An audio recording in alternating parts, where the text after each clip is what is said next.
문자로 기록되어 있는 성경 말씀이 하나의 음성이니까 그거 첫 번째는 바르게 이해하고 그리고 나서 또 내적인 감동 또 특별한 그런 음성도 서로 듣고 하는 그런 또 지경까지 가면 너무 좋겠죠.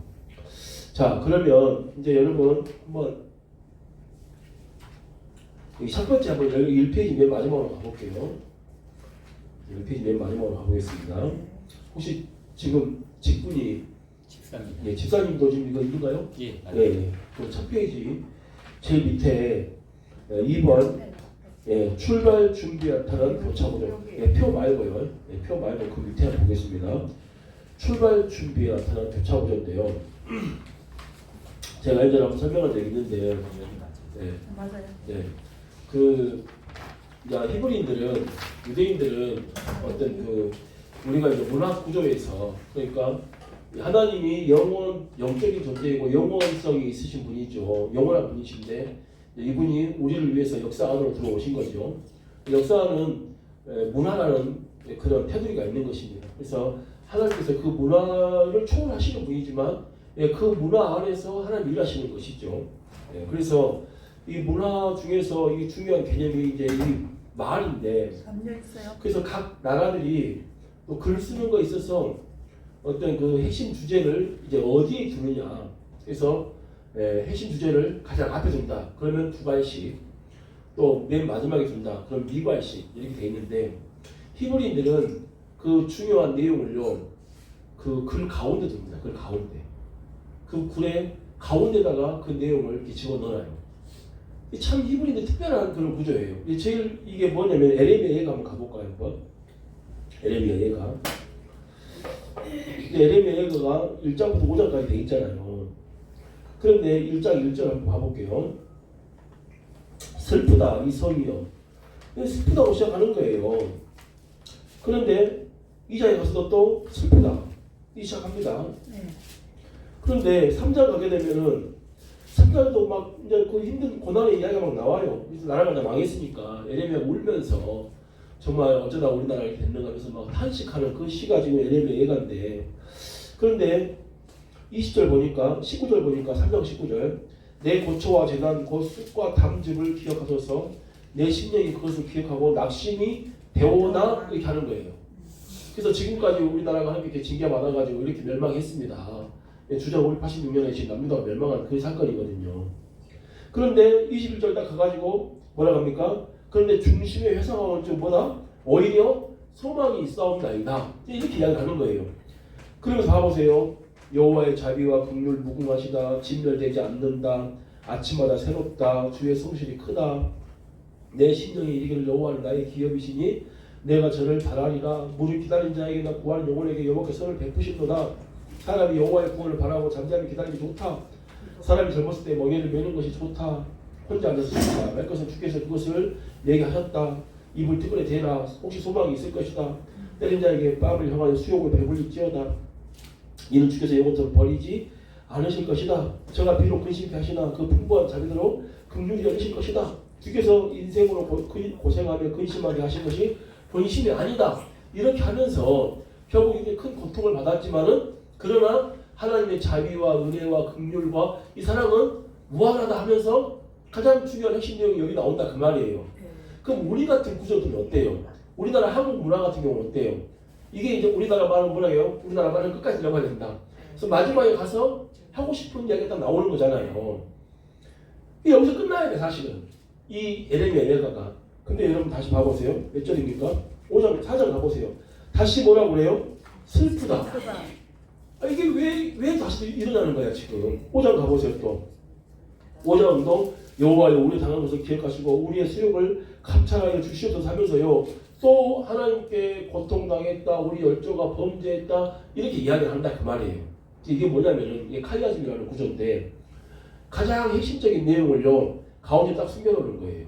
그리고 교차 구조로 해가지고 서두와 맨 마지막이 같은 맥락의 내용을 집어넣어놓고 그 다음에 차근차근 해가지고 가장 핵심적인 내용을 거기 안에다가 딱 위치를 시켜놓는 것. 이게 유대인들이 잘 쓰는. 물론 성경 전체가 다 그런 건 아닌데 아주 곳곳에 가면은요 이런 것들이 많습니다. 제가 아는 목사님은 그것만 찾는 분이 계셔. 그것만. 자, 그런데 무슨 말씀 드리려고 그러냐. 지금 민수기가 총 3파트지 않습니까? 1장부터 10장 A까지 해서 하산 준비, 10장 B부터 25장까지가 광야에서, 그 다음에 26장부터 36장까지가 이제 모압 평지에서 가나안 땅을 바라보면서 쓴 내용인데, 자, 여러분, 우리가 이제 다시 민수기로 가볼까요? 이제 요거 한번 하고, 민수기 다시 한번 가보시면은, 자, 민수기 4장까지 지금 봤습니다. 자, 5장에서는 무슨 이야기가 나오느냐. 5장에서는, 자, 봐보세요. 2절 한번 읽어볼게요. 5장 2절 보니까, 이스라엘 자손에게 명하여 모든 문둥병 환자와 윤출병 있는 자와 주검으로 부족했던 자를 다 뭐해라? 진 밖으로 내보내라. 그렇게 해서 뭐 하지 말아라? 3절 보니까 진을 뭐 하지 말아라? 더럽히게 하지 말아라. 이렇게 하는 거예요. 자, 만약 우리도 여행을 갑니다. 근데 가족이 차를 타고 가는데 가족이 막 차 안에서 막 토했어. 그럼 어떻게 해야 돼요? 그대로 갈 수 있어요? 없어요? 할 수 없죠. 멈춰서가지고 토한 거 다 정리하고 깨끗하게 해야 될 거 아닙니까?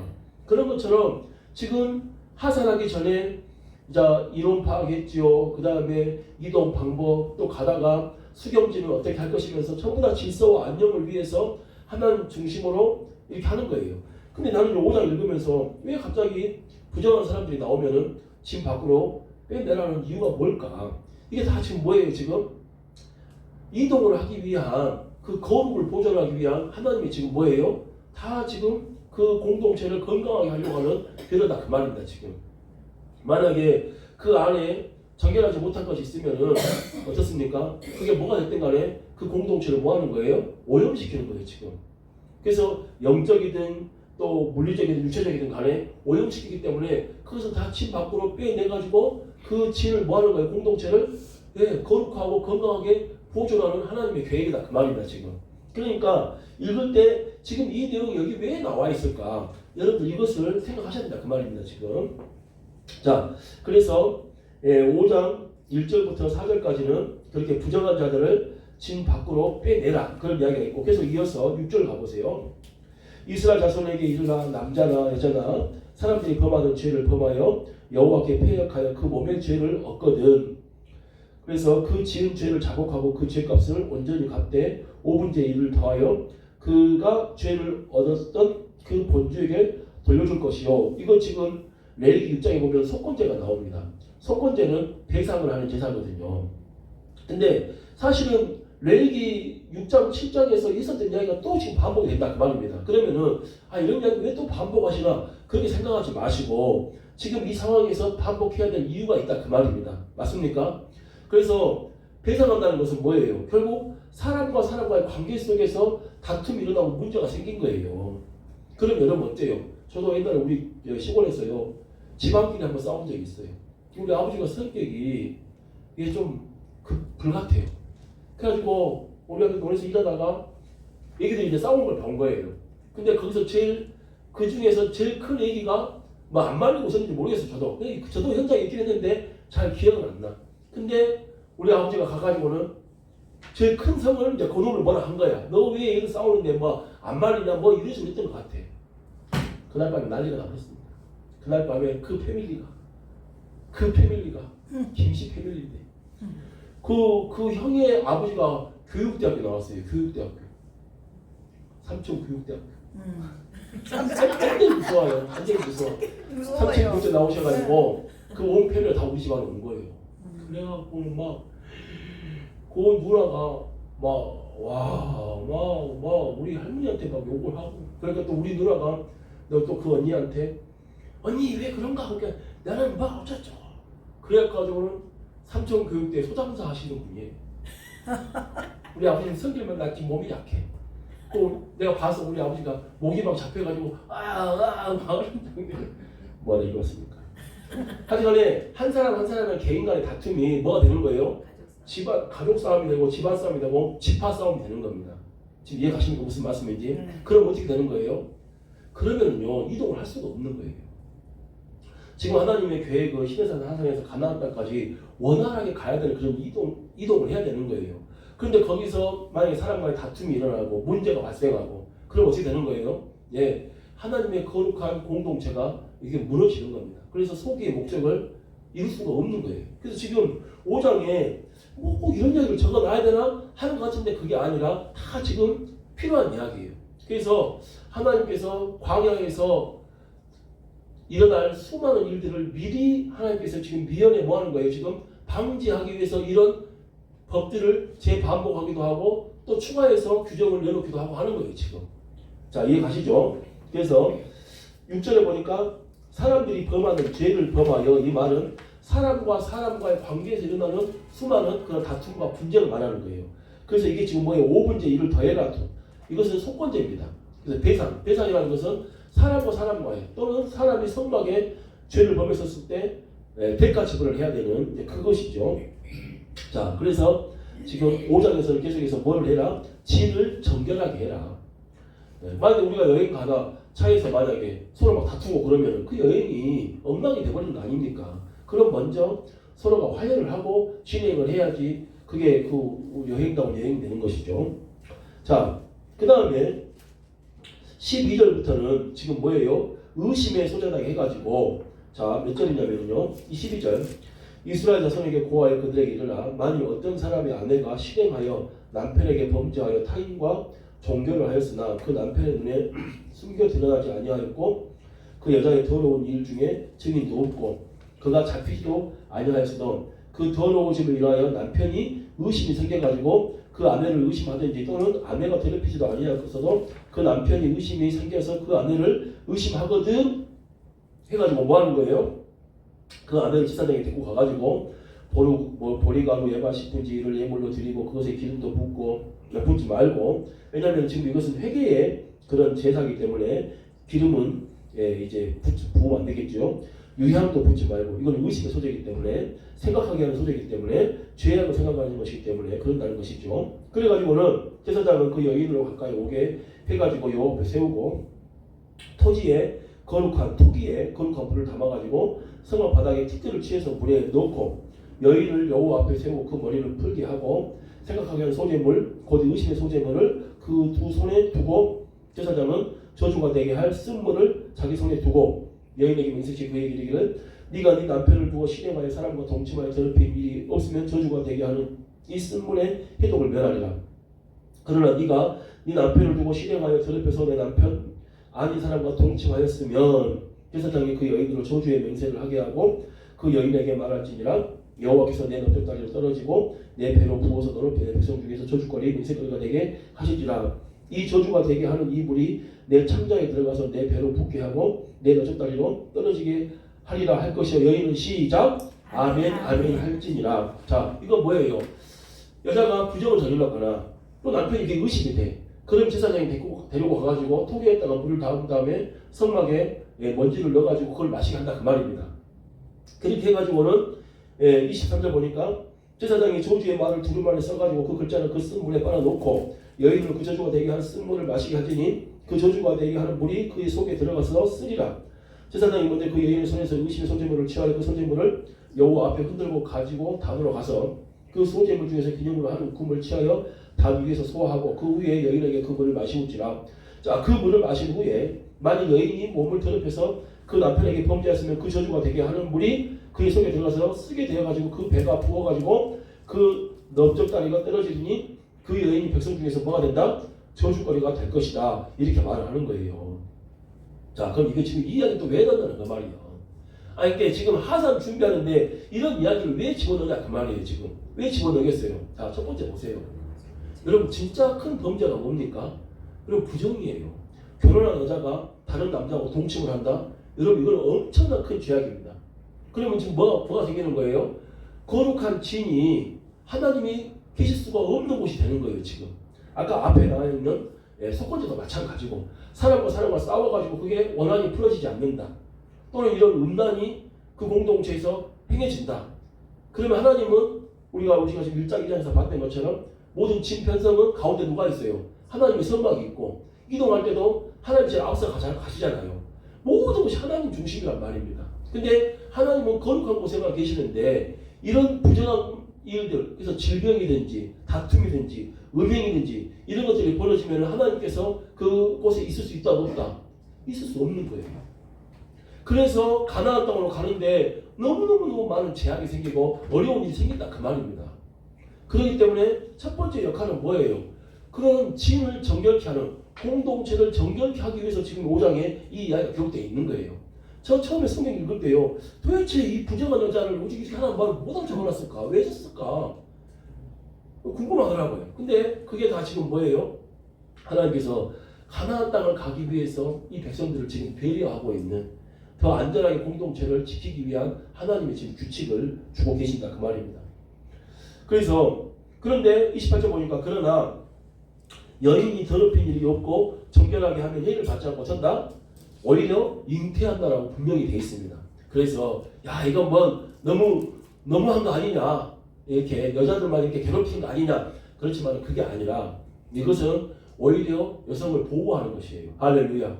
왜 그러겠어요? 만약에 이런 제도가 없다면요 남편이 뜻을 패볼 수도 있는 것이고 정말 죽일 수도 있는 것이고 그리고 정말 모르는 사이에 정말 음란을 행했어. 이런 것이 없다. 그러면은 그 음란이 계속 퍼질 거 아닙니까? 그리고 알면은 남자가 그 여인을 죽일 수도 있고, 아니 뭐 할 수도 있고, 의심을 해가지고. 그러니까 여자는 한 일이 없는데 남편이 의심이 이제 심해지면은 여자를 괴롭힐 거 아닙니까? 그럼 얼마나 또 그 여자를 괴롭겠어요. 근데 이걸 통해가지고 오히려 여자가 죽지 않고 오히려 아이를 갖는다. 그러면 그건 뭐예요? 오히려 그 여자의 정당함이 드러났기 때문에 그 여성을 뭐 하는 거예요? 보호한다 그 말입니다. 그러니까 이 법은 진을 정결케 하는 것도 되고 하나님의 공의가 드러나는 것도 되고 약자의 여자를 보호하는 법도 된다 그 말입니다 지금. 할렐루야. 여러분 가끔 막 구약에 보거든요 막 때려 죽인다 막 이런 거 나오는데 여러분 뭐 지금 제가 다 못 하겠습니다만 그거 다 약자 보호법입니다. 예를 들어서 뭐 눈은 이해는 이 그게 하나님 너무 무섭다 그게 아니에요. 지금이나 그 당시나 강자가 약자를 괴롭히지 약자가 강자를 괴롭힐 수가 없다? 있을 수가 없는 거예요. 그래서 그걸 다 무슨 동일 보호법이라고 하는데 그것은 다 누구를 보호하기 위해서 하는 거냐? 약자를 보호하기 위한 거예요. 이것도 여자만 괴롭히 한다. 여자를 괴롭힌 게 아니에요. 그 여자가 진짜 음행을 했더라면 그 여자는 심판을 받는 것이고 그 여자가 진짜 음행한 것이 없는 남편한테 억울하게 당하고 있다. 그건 뭐 하는 거예요 지금? 하나님께서 그 여성의 억울함을 풀어주면서 보호한다 지금 그 말입니다 지금. 자, 요거 한번 이야기하고요. 또 넘어갑니다. 자, 6장에 가게 되면은 이제 뭐가 나와요? 6장에 가면은 나실인 이야기가 나옵니다. 나실인 이야기. 나실인 이야기는 크게 세 가지죠. 첫 번째 뭡니까? 3절 보니까 시작. 포도주와 6장 3절 시작. 포도주와 독주를 멀리하지 말아라. 그래서 여러분 이건 뭐냐면요. 술 취하지 말라는 겁니다. 그래서 여러분 꿈에 한번 꿈꿔가지고 꿈에 술 드셔보신 적 있습니까? 없으신가요? 저는 꿈에 술도 몇 번 먹어봤습니다. 맥주도 마셔보고 소주도 먹어보고 막 그랬어요 꿈에. 그래서 여러분 이 술은 뭐냐면요 세상을 만든 세상을. 그래서 에베소서에 보게 되면은 술 취하지 말라 그러잖아요. 근데 그게 당연히 물리적으로 술 맞습니다. 그러나 더 깊은 의미는 뭐냐면요 이게 세상에 취해 있는 것, 세상 문화에 취해 있는 것. 그래서 데살로니가 전서 5장에 보면은 너희는 낮에 속하였으니 정신을 차리고 이 표현이 나오거든요. 이 정신을 차리고가 뭐냐? 술 취하지 말고라는 뜻이 있어요. 그럼 그 뭐냐? 세상 문화에 취하지 말라는 거예요. 그게 뭐가 됐든 간에 그게 무슨 뭐 노래가 됐든 영화가 됐든 스포츠가 됐든 뭐 중독은 말할 것도 없고 중독은 말할 것도 없고 하나님보다 더 자주 하고 앞서가고 즐거워하는 것. 그래서 제가 이번에 우리 청년부 청소년들하고 청년들 우리 교회에서 요한계시록 했어요. 제가 좀 은혜를 받았어요. 요한계시록 교회에서 제가 2번 설교를 했고요. 전체 다. 제가 강의도 2-3번을 했어요. 근데 이번에 우리 아이들하고 강의하면서 제가 또 하나 배운 게 있었어요. 그게 뭐냐면은 음녀야, 음녀. 음녀 바벨론. 그래서 17장 막 18장 가면은 음녀 바벨론을 멸망시키는 이야기가 나오거든요. 근데 그 음녀가 누구냐는 거야 도대체. 음녀가 누구냐. 누구 막 음녀가 중국이다 하는 사람도 있고 음녀가 EU다 뭐 음녀가 뭐 미국이다 뭐 음녀가 카톨릭이다 여러 가지 이야기가 많아요. 근데 음녀는 결국 뭐냐면요 음녀는 하나님 없이 행복하고자 하는 그런 모든 정욕, 욕망, 마음 그리고 그것이 드러나는 사상의 체계, 문화의 체계 여러분 이렇게 좀 이해하시면 좋을 것 같아요. 그래서 19장에 가서 하나님께서 내놓으시거든요. 그래요. 하나님께서 예수님께서 오셔가지고 전쟁을 일으킨단 말입니다. 여러분 한번 19년 가보세요. 요한계시록. 놔두시고 요한계시록 19년 가면은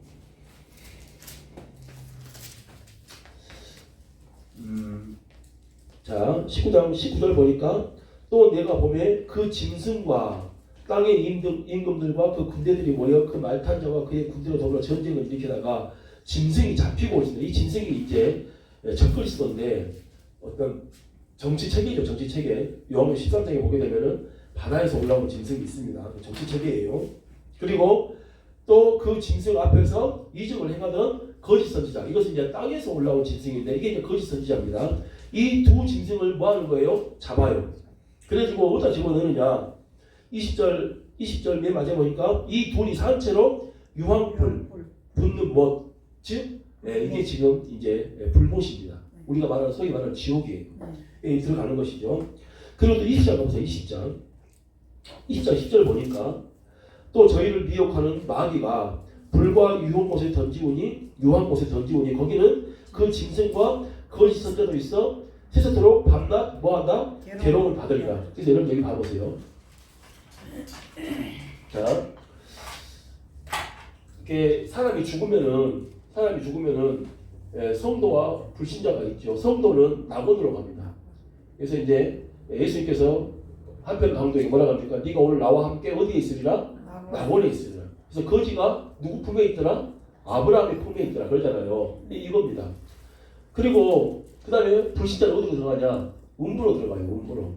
음부로 들어갑니다. 예, 아니 지옥이 아니고 그 다음에 얘가 이제 이게 뭐냐? 얘가 심판이에요. 예, 이게 판결입니다. 그러니까 우리도 현행범으로 잡히면 어떻게 들어갑니까? 바로 감옥 가는 게 아니고 어디로 갑니까? 구치소를 먼저 가잖아요. 그리고 난 다음에 재판을 해가지고 그 다음에 판결이 되면은 이제 뭐로 갑니까? 감옥으로 가잖아요. 그런 개념이죠. 그래서 심판을 합니다. 그래서 전부 다 부활합니다.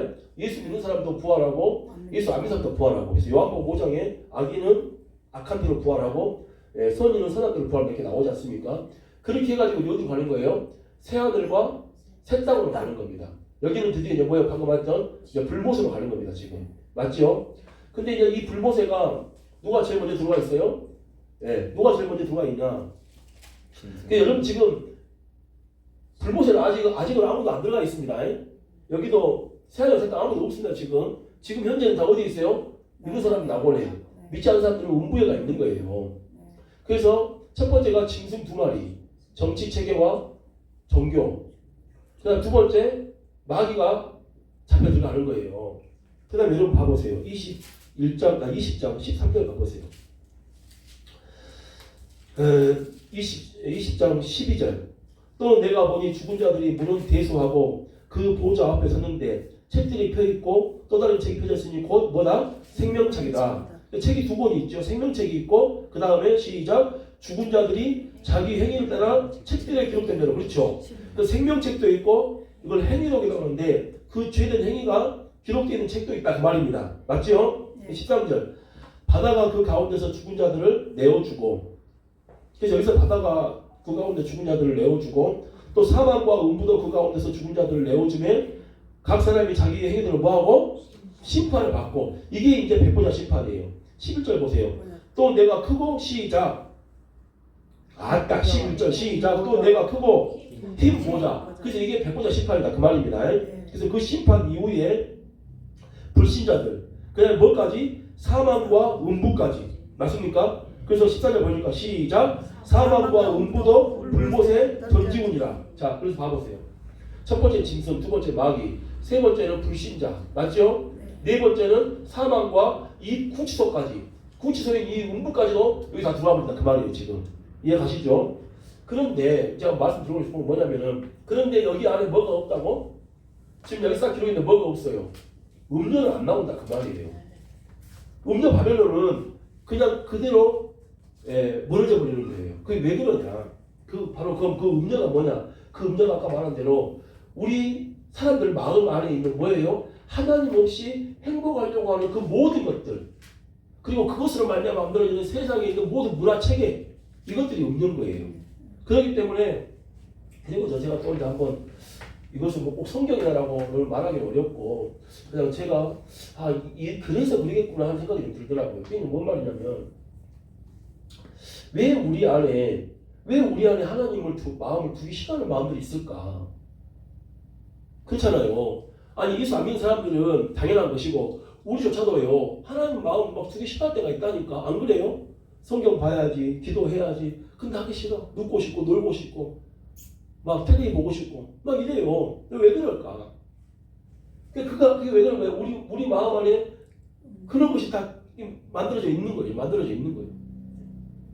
그런데 이제 여기 요한계시록 15장을 보게 되면은 개인 요리 와가지고 복잡해지네. 계시록 15장 보게 되면요, 우리 믿는 사람들이 전부 다 뭐합니까? 하늘 위로 다 올라가 버립니다. 올라가 버려요.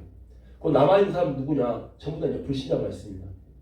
자, 그래서 이 불신자들이 결국 짐승이라든가 그리고 마귀가 제일 뒤에 있고 마귀가 이 두 짐승을 통치해가지고 불신자들을 결국에는 괴롭히는 것이고 그 불신자 안에 있는 수많은 하나님 없이 행복하려고 하는 그 마음을 통해 가지고 불신자를 통제하는 건데 결국 이 땅 가운데 누가 안 계세요 이제?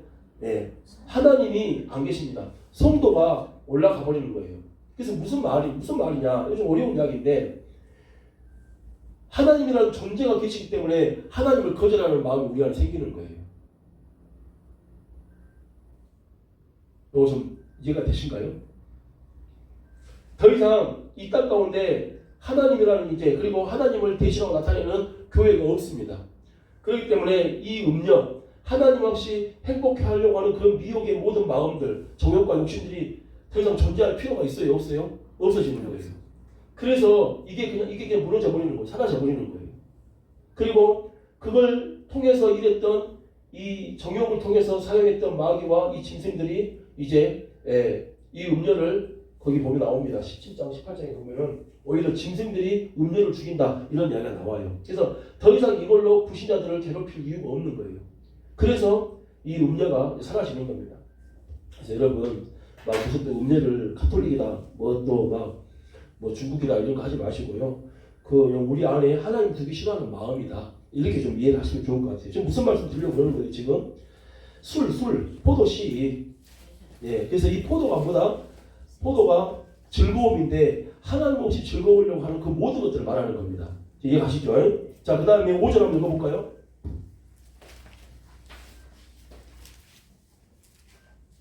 5절 한번 7장 5절이죠.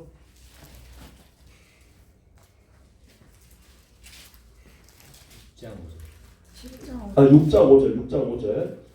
자, 그 다음에 모전할 동안에 뭘 대지 말아라? 삭도를 그 머리에 대지 말아라. 그래서 여러분 또 이상한 소리 한다 생각하지 마시고 꿈에 자기 머리가 정결하게 딱 나와 있어야 돼요.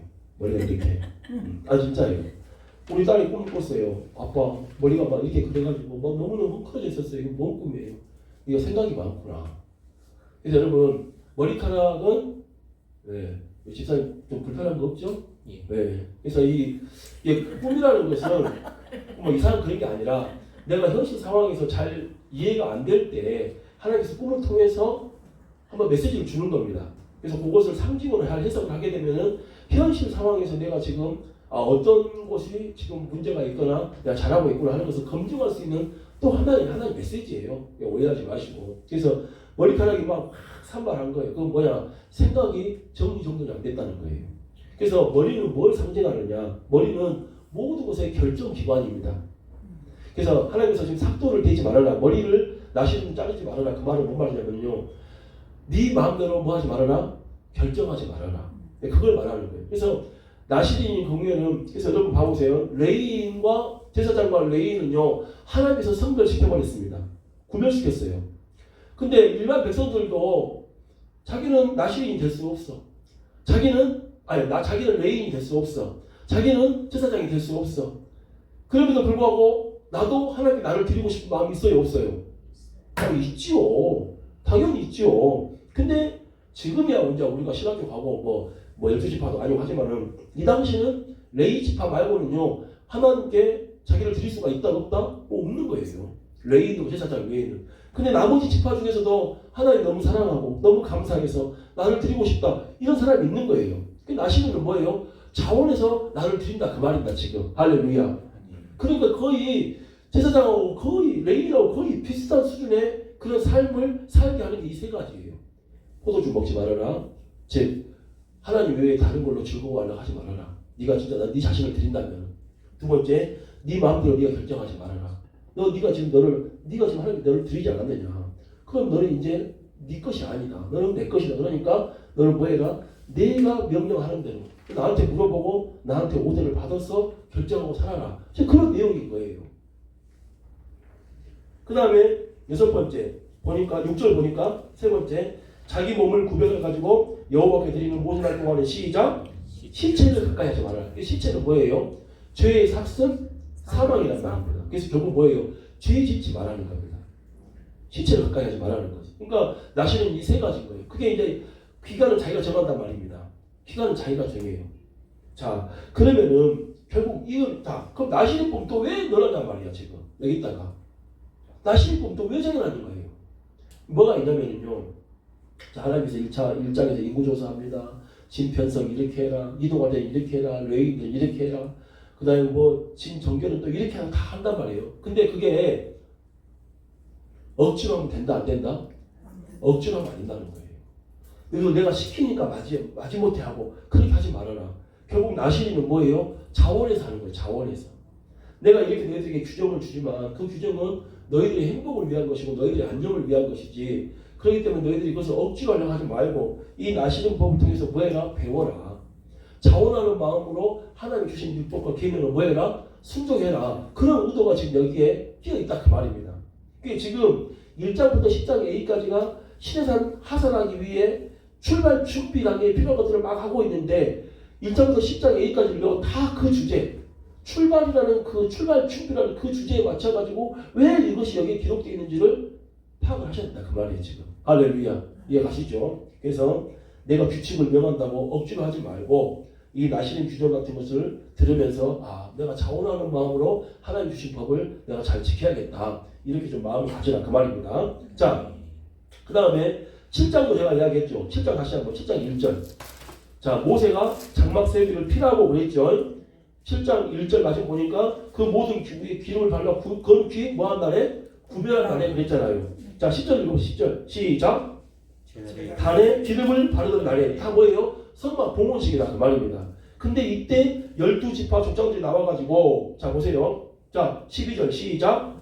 제1에는 유다 지파가 18절 시작. 제2에는 이사갈 지파가 24절 제3에는 스불론 30절 제4에는 스우벤 30절 제5에는 시므온 42절 제6에는 갓자손 48절 제7에는 에브라임 자 54절 제8에는 므낫세 60절 제9에는 베냐민 66절 11일에는 단자손 72절 11일에는 아셀 78절에 12일에는 납달리에서 12지파가 자 84절 다같이 시작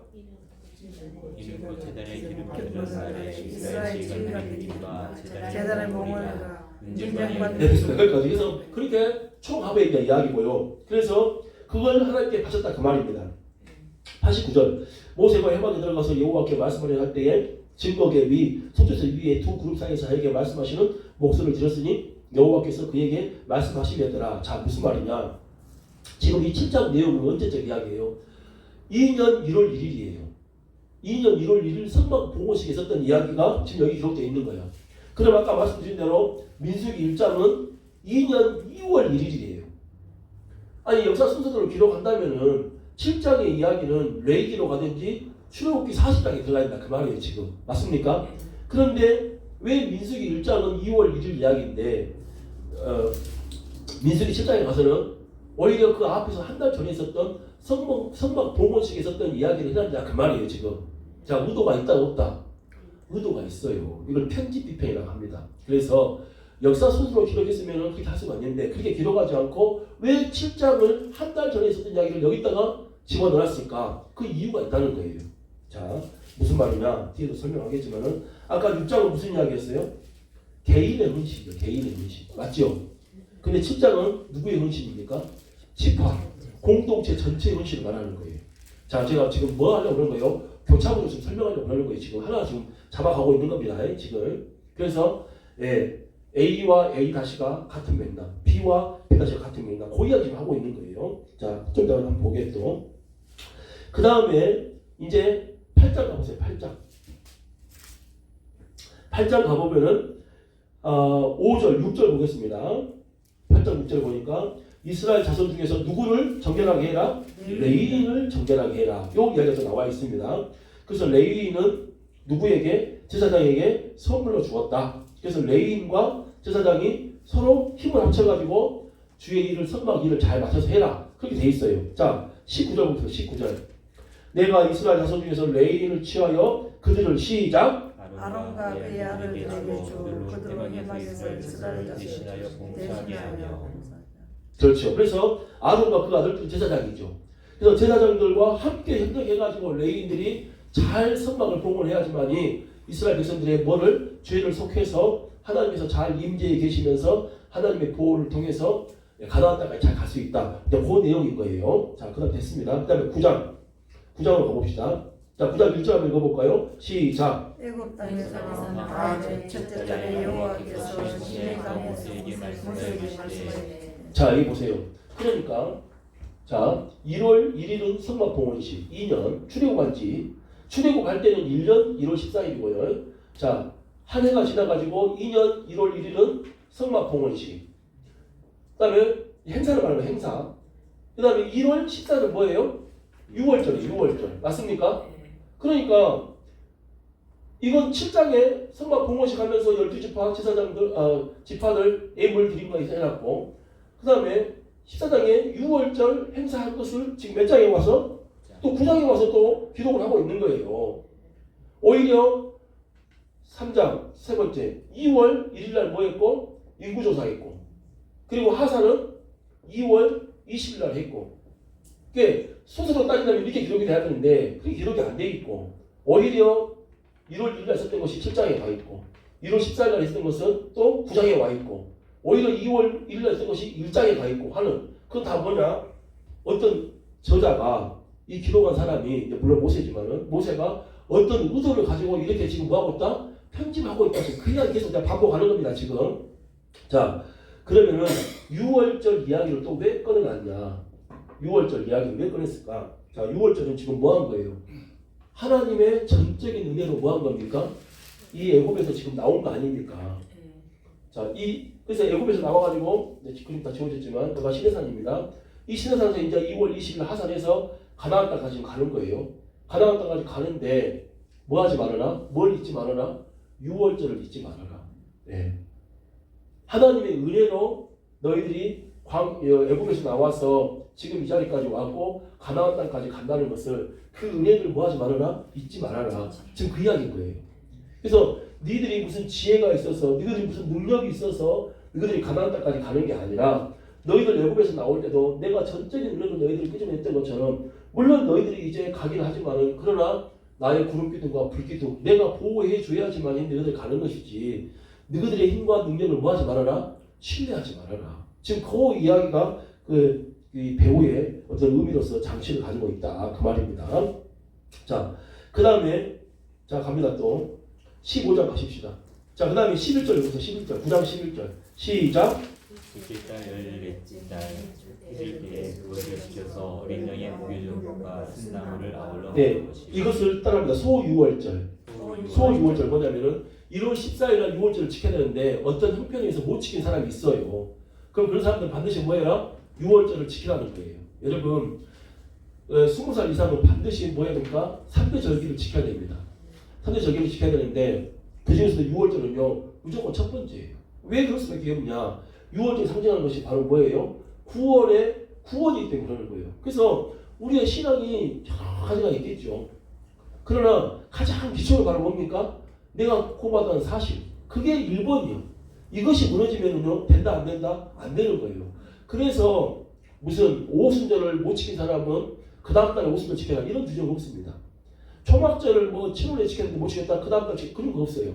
근데 6월절만큼은 뭐 해야 된다? 반드시 반드시 빠지면 안 돼. 그래서 1월달에 못 지킨 사람은 2월달에도 꼭 지키라는 거야. 그것은 바로 뭐냐? 그것이 우리 신앙의 뭐예요? 가장 바탕이고 첫 첫걸음이야. 네. 자, 그래서 2월 14일에 소 6월절을 해라 돼 있습니다. 한 5분만 더 하고 좀 쉽게요. 거의 지금 이제 사방이 가까운 지금 상황이 지금 도래하고 있습니다. 자, 그다음에 자 15절 봐 15절. 자 15절 시작. 성막을 세운 날에 구름이 성막 곧 증거막을 덮고 해가지고 이제 성막 세운 날에 막 구름이 오고 막 불기둥이 왔다 그 말이잖아요. 자 12절 읽어볼게요. 자 이틀이든지 한 달이든지 1년이든지 구름이 성막 위에 머물러 있을 동안에는 이스라엘 자손이 유진하고 시름치 아니하다가 떠오르면 뭐했다? 진행했다. 구름기둥과 불기둥 때문에 이스라엘 사람들이 머무르기도 하고 앞으로 전진하려 했다. 지금 그 이야기 나와 있는 겁니다. 자, 그 다음에 10장 갑니다. 10장 10절까지가 시대산 하산 준비예요. 자 10장 10절까지는 무슨 내용입니까 지금? 자 2절 시작. 은낙할 돌을 만들 때 눌겨 만들어서 그것으로 해경을 포집하며 그렇죠. 출발하게 한 것이다. 그렇죠. 그래서 3절에 보니까 두 나팔을 불 때는 오제 회중이 해망군 앞에 모이고 네 개로 나오고 하나만 불면은 뭐 천부장이 모으고 이렇게 부르면 저렇게 하고 저렇게 부르면 이렇게 하고 다 뭐예요? 규정을 지금 이야기하고 있다 그 말이에요 지금. 맞습니까? 자 이제 거기까지 다 됐습니다. 설명했습니다. 자 이제 표 봅시다. 자 그 표 박스 안에 보니까 출발 준비에 나타난 도착 구조다 그 말입니다. 그래서 그 옆에 보니까 A, B, C, D까지 있죠. 자 A가 뭡니까? 1장부터 4장까지 인구조사 했죠. 그 다음에 12지파 진편성 했죠. 레이인들도 진편성 했죠. 그 다음에 이동할 때 레이인들 할 일까지 싹 다 어부분장 했죠. 그 이야기잖아요. 자 근데 A 다시 봐보세요. A 다시 뭡니까? 시작. 6월절을 그 안으로 집어넣어버리고 자 분명히 A는 그 진영의 조직과 그리고 이동했었을 때 어떤 그런 규칙들 다 이야기하고 있는 거예요. 근데 구름기둥과 불기둥, 나팔도 같은 맥락으로 지금 뭐 하는 겁니까? 그 진영이 어떻게 이동할 것인지에 대한 이야기다 그 말이에요 지금. 맞습니까? 예, 그렇게 의도를 가지고 편집을 해놨다니까요. 유대인들이 그렇게 해요. 그 다음에 P 봐보세요. P.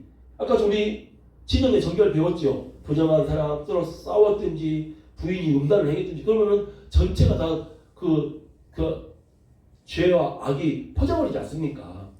또는 질병이. 그러니까 진영을 정결하게 위해서 뭐하라? 그것들을 옆으로 빨리 빼내라.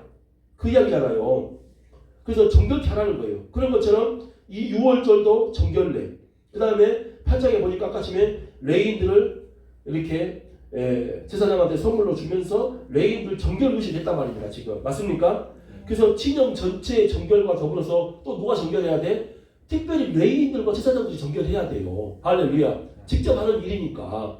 그래서 B와 B 다시가 뭘로? 정결이라는 구조로 또 딱 의도적으로 구조를 마셔놨다 그 말이에요 지금. 맞습니까?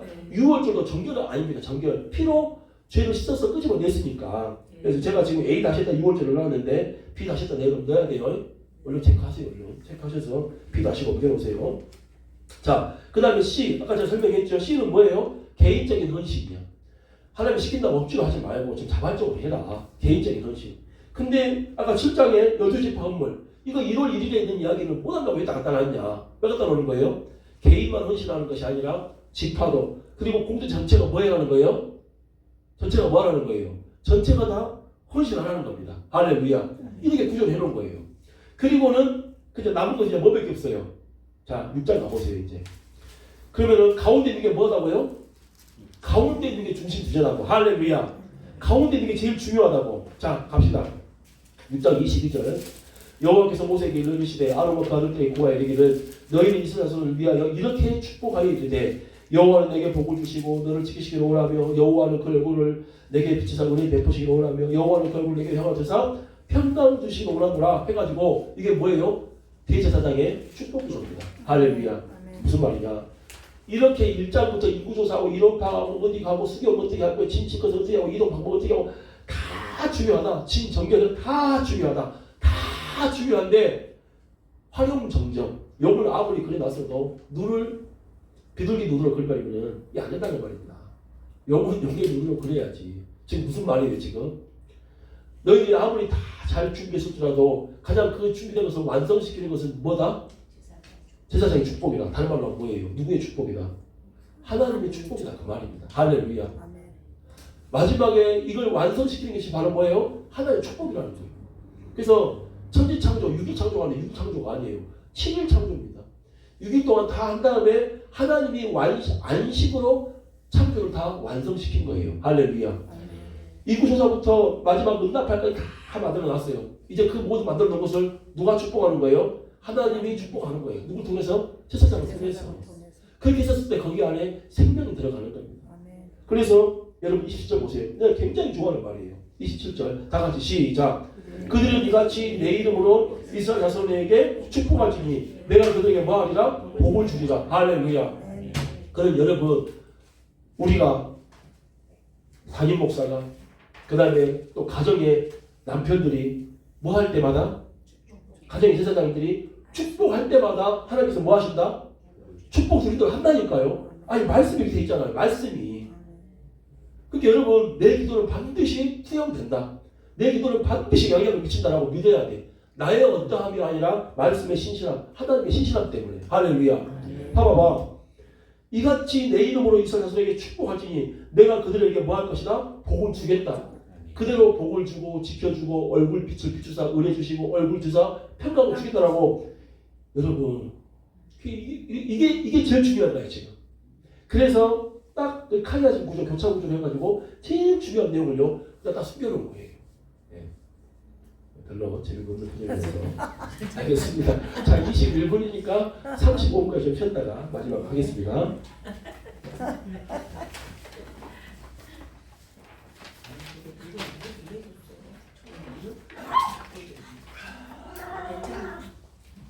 아무것도 안 해도